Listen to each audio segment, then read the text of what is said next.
खबरों की शुरुआत करेंगे। खबर लखनऊ से है, जहां पर कांग्रेस प्रदेश अध्यक्ष बृजलाल खाबरी की पीसी कानपुर देहात में अवैध कब्जा हटाने के दौरान मां बेटी की मौत के मामले में हुई है। बताना चाहेंगे कि कांग्रेस अध्यक्ष ने यह कहा कि जो घटना हुई है वो बेहद ही शर्मनाक है। हम जब घटना स्थल पर जा रहे थे तो रास्ते में पुलिस ने रोककर बंधक बना लिया।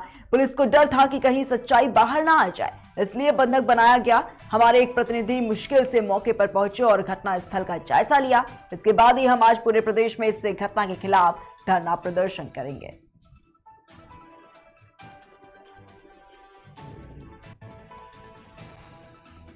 खड़े होने वाले सारे लोगों को मुकदमा लिखा जाता है, अरेस्ट किए जाते हैं।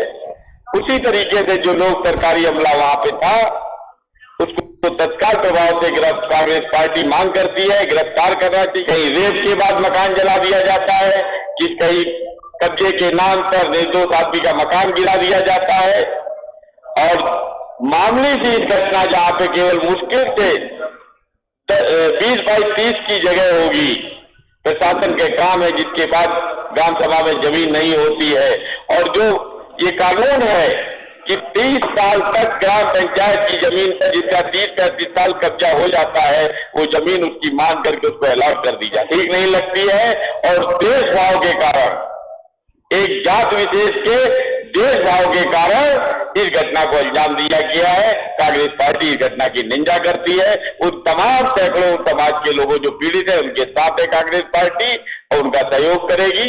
अगर हमें जरूरत पड़ी तो हमारे अध्यक्ष का निर्देश होगा, हमारी नेता प्रियंका गांधी जी का निर्देश होगा। हम पूरे देश में इन तमाम घटनाओं के खिलाफ प्रदेश व्यापी आंदोलन छेड़ेंगे और इस सरकार को चैन से अब आगे इसकी मनमानी नहीं चलने देंगे। धन्यवाद। खबर जालौन से है, जहां पर भारतीय स्टेट बैंक के ग्राहक सेवा केंद्र में काम करने वाली युवती के अपहरण की सूचना मिलने से इलाके में सनसनी फैल गई है। युवती के परिजनों की अगर माने तो असलहों के दम पर अपहरण हुआ है। सूचना पर स्थानीय पुलिस और प्रशासन के आला अधिकारी भी मौके पर पहुंचे। वहीं मामले की सच्चाई को खंगालने में लगातार पुलिस प्रशासन जो है वो जुटा हुआ है।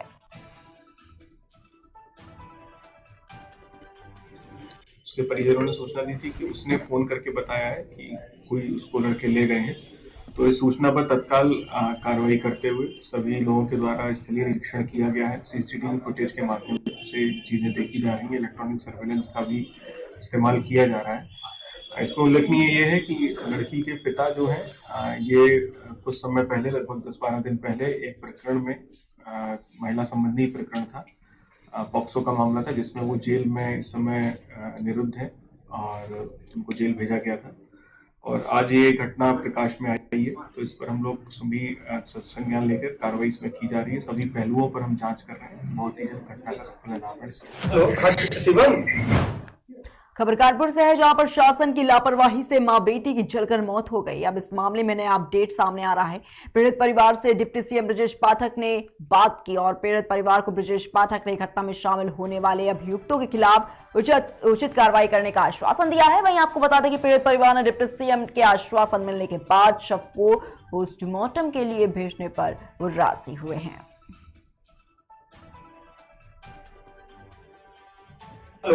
शिवम, ये घटना बहुत दुखी करने वाली है। हम एकदम बहुत ही ज्यादा हम दुखी हैं। हम पूरी तरह से तुम्हारे साथ हैं।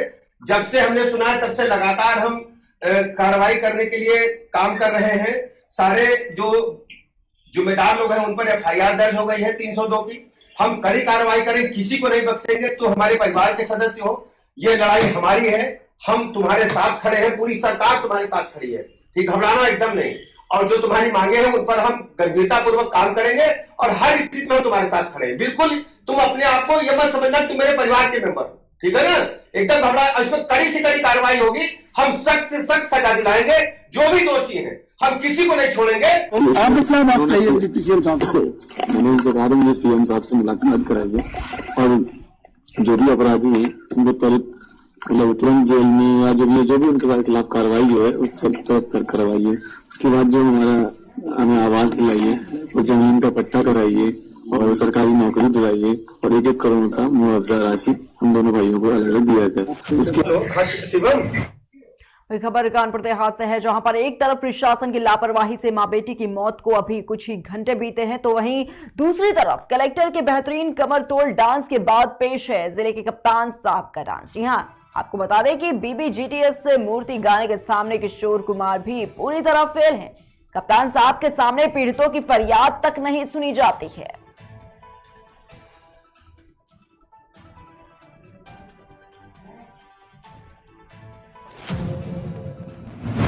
वहीं खबर औरैया से है, जहां पर पुलिस मुठभेड़ में एक गांजा तस्कर के पैर में गोली लग गई। पुलिस ने मुठभेड़ में 4 अभियुक्तों को गिरफ्तार कर लिया है। वहीं बता दें कि पुलिस ने मुठभेड़ में करीब 35 किलो गांजा, एक तमंचा, एक खोखा कारतूस और एक जिंदा कारतूस भी बरामद किया है। एसओजी टीम व थाना बेला की टीम के साथ अंतर जनपदीय गांजा तस्करों से पुलिस की ये मुठभेड़ हुई थी।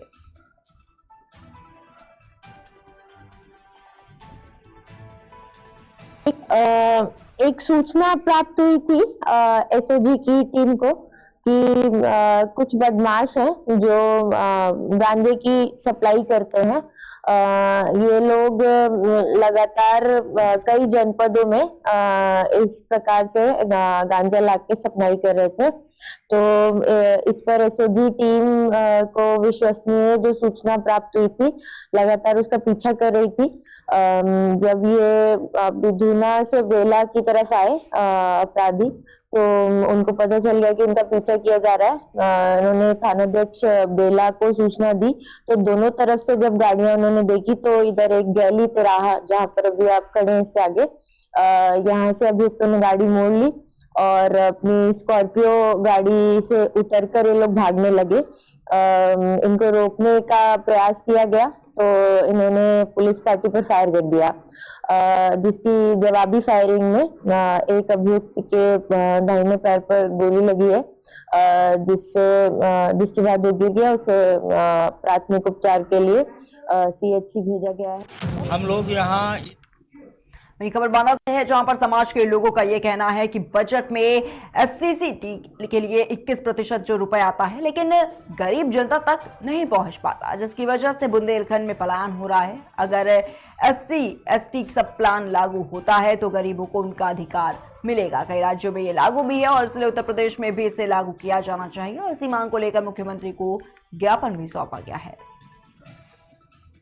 हम लोग यहाँ इसलिए आए हैं कि माननीय जिलाधिकारी महोदय के माध्यम से माननीय मुख्यमंत्री जी को ज्ञापन देने आए हैं कि कर्नाटक, तेलंगाना, राजस्थान और उत्तराखंड की तर्ज पर उत्तर प्रदेश में भी SC/ST सब प्लान योजना को कानूनी दर्जा दिलाया जाए। क्योंकि ऐसा होता है कि SC/ST सब प्लान बजट तो बनता है पॉपुलेशन के आधार पे 21%, मगर इतना करोड़ों रुपया, अरबों रुपए खर्च होने के बावजूद भी हमारे बुंदेलखंड में पलायन, भुखमरी, लाचारी, बेरोजगारी आज भी फैली है। और सरकारें ऐसा करती है कि 30% बजट जो है आम पब्लिक में खर्च होता है, 70% कारपोरेट में खर्च होता है। SCP के बजट से बड़ी बड़ी नहरें बनाई जा रही हैं, सड़कें बनाई जा रही हैं और मेट्रो बनाई जा रही है और जो है आपका सेक्सवे बनाई जा रही है, मगर ये पैसा जो गांव के गरीबों के हितार्थ के लिए ये बजट बनाया गया था, तो गांव तक ये बजट नहीं पहुंच पा रहा है। इसलिए बुंदेलखंड के पलायन को रोकने के लिए और बेरोजगारी दूर करने के लिए इसको कानूनी दर्जा दिलाना आवश्यक है, ताकि इस बजट का सदुपयोग हो सके। हम लोग यहाँ इसलिए आए हैं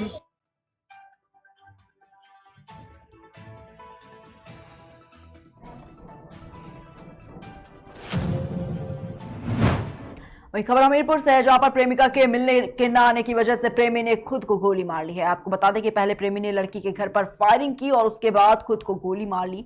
कल वैलेंटाइन डे पर प्रेमी से मिलने लड़की नहीं गई थी, जिससे कि नाराज युवक उसके घर जा पहुंचा और उसके घर के सामने अपने आप को गोली मार ली। गोली सीने में लगने से युवक की हालत काफी गंभीर है। हम मतलब यहाँ शादी में थे, तो हमको पता चला कि वहाँ फायर लग गया है हमारे आशिक को, तो तुरंत हम गाड़ी लेकर के गए और वहाँ हमने देखा तो रास्ते में पड़ा था, तो गाड़ी में रख कर के मुस्करा ले गए और मुस्करा से जिला अस्पताल हमीरपुर को रेफर कर दिया, हमीरपुर से कानपुर को कर दिया। कानपुर में इस समय कौन था आशिक आपका? आपका भतीजा था हमारा। किस जगह की घटना है ये कोरियाट की घटना है। सूचना कैसे मिली आपको? सूचना मोबाइल द्वारा में। कितने समय की घटना रही होगी? 9:15। हम मतलब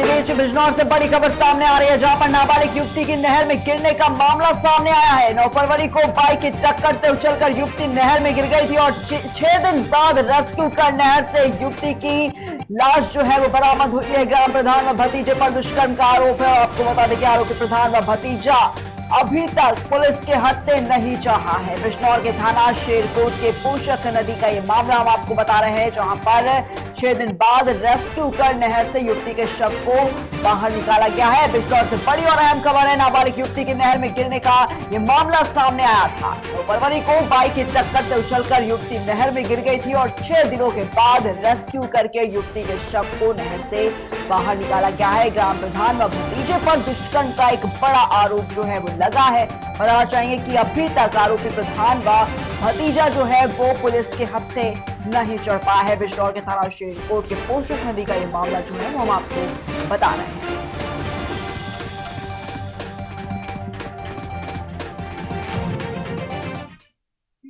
वही खबर महाराजगंज से है, जहां पर जमीनी विवाद में पुरानी रंजिश को लेकर दो पक्ष आपस में भिड़ गए। मारपीट के दौरान एक लाइसेंसी पिस्टल से फायरिंग हो गई और इस घटना में ग्राम प्रधान समिति समेत 2 लोग घायल हो गए हैं। घायलों को उपचार के लिए एम्बुलेंस से सामुदायिक स्वास्थ्य केंद्र निचलौल में भेज दिया गया है। वहीं एक को डॉक्टरों ने जिला अस्पताल रेफर किया है।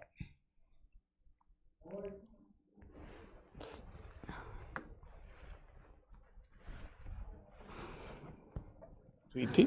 मौके पर तत्काल थानी पुलिस और वरिष्ठ अधिकारियों द्वारा मौका मुआयना किया गया। जो जानकारी मिली है कि इनका एक जो विष्णुवी पटेल करके इनका अपने चाचा से पूर्व में विवाद था, बंटवारा हो चुका है न्यायालय के आदेश से और वर्तमान में अभी इस तरह का कोई चीज़ें निकल के नहीं आई थी, लेकिन अचानक आज इस तरह की सूचना और घटना हुई है। इसमें यह बताया जा रहा है कि जो विष्णुवी पटेल हैं इनके पास एक लाइसेंसी गन भी था जिससे फायरिंग भी हुई है। अभी यह स्पष्ट नहीं है कि गोली लगी है कि नहीं, अभी इसमें एक्सरे के लिए भेजा गया है। जो जिन पर आरोप लगा है उन्हें 2 व्यक्तियों को अभी गिरफ्त में लिया गया है और इस पूरे प्रकरण की जांच की जा रही है। थाना प्रभारी को बताया गया है कि इस पूरे प्रकरण की जांच कर ले, पूर्व में अगर कोई विवाद है इसकी भी गहनता से जांच कर ले और जिस पे अभी अंदेशा जताया जा रहा है इस पूरे प्रकरण की अभी जांच भी चल रही है और जैसा भी होगा उस प्रकरण में फिर आपको अवगत कराया जाएगा। ये थाना निचलौल।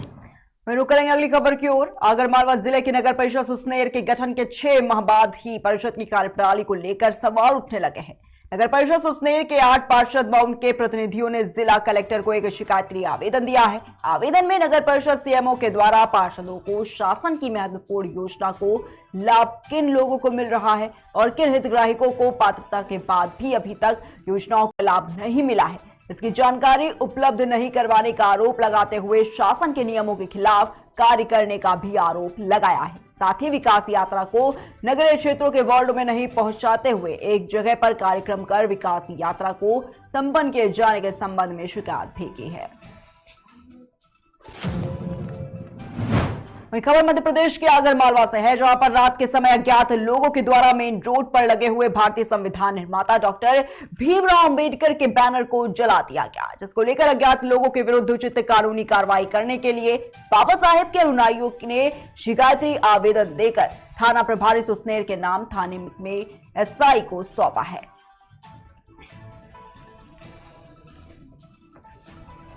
किस मांग को लेकर आपने थाने में आवेदन दिया? ये जो बाबा साहब के आरक्षण के संबंध में हमने गांव डाबला किले में एक बैनर लगवाया था, जो 12 तारीख को रात्रि में किसी अज्ञात लोगों ने उसको जला दिया है। तो हम थाना प्रभारी से ये निवेदन करने आए हैं कि उस लोगों के खिलाफ उचित कार्रवाई करें और जल्द से जल्द उनको पकड़ने की कोशिश करें। किस मांग को लेकर फिलहाल की खबरों में इतना ही। रुकेंगे एक छोटे से ब्रेक के लिए।